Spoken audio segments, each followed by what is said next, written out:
திமுக மேடையில் ரஜினிகாந்த் அவர்கள் பேசிய விஷயம் படுஜோராக தீ பற்றி எரிகிறது. திமுகவில் மீடியாவில் பேசு பொருளாகி இருக்கிறது, விவாத பொருளாகி இருக்கிறது.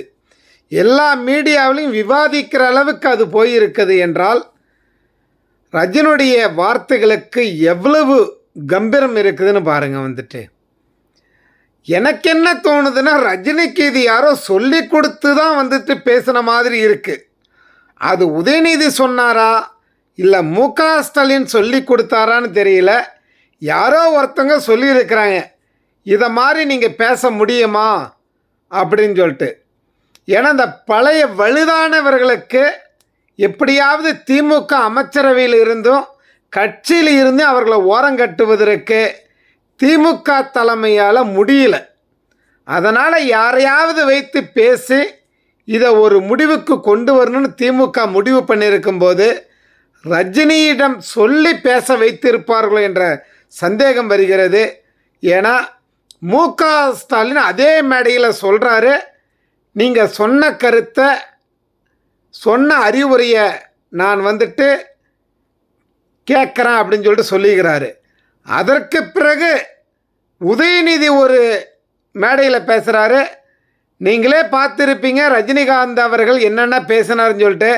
அதற்கு எவ்வளவு கைத்தட்டல் கிடைத்தது. அதனால் உதயநிதியும் அதை ஆமோதிக்கிறாரு.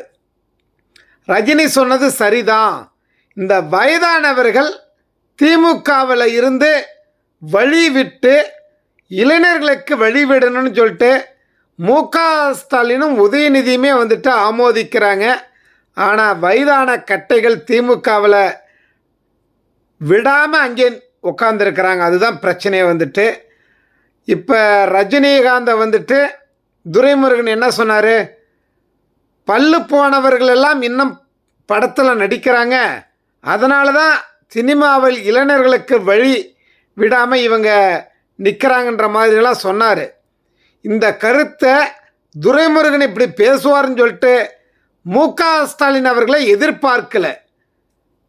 இப்போ இப்படி துரைமுருகன் பேசின உடனே முக ஸ்டாலின் துரைமுருகனுக்கு ஃபோன் போட்டு கண்டித்ததோடு மட்டும் இல்லாமல் ரஜினிகிட்ட துரைமுருகன் நீங்கள் ஃபோன் பண்ணி பேசணும், அவர்கிட்ட நீங்கள் சாரி சொல்லணும்னு சொல்லி முக ஸ்டாலின் சொல்லியிருக்கிறான்னு சொல்லிட்டு நியூஸ் போயிட்டு இருக்கு. இது உண்மையாக இருக்கும். ஏன்னா முக ஸ்டாலினுடைய உதயநிதியுடைய கருத்தை தான் ரஜினிகாந்தும் மேடையில் பேசியிருக்கிறாரு. நிச்சயம் துரைமுருகனுக்கு இது ஒரு பிரச்சனையில் தான் முடியும். துரைமுருகன் பதவிக்கே இது ஆபத்தாக கூட முடியும். உடனே நடக்காது, கொஞ்ச காலம் கடந்து ஏதாவது நடக்க வாய்ப்பு இருக்கிறது. எப்படியோ ரஜினிகாந்த் அவர்கள் கொளுத்தி போட்டுவிட்டார். பற்றி எரிகிறது திமுகவில்.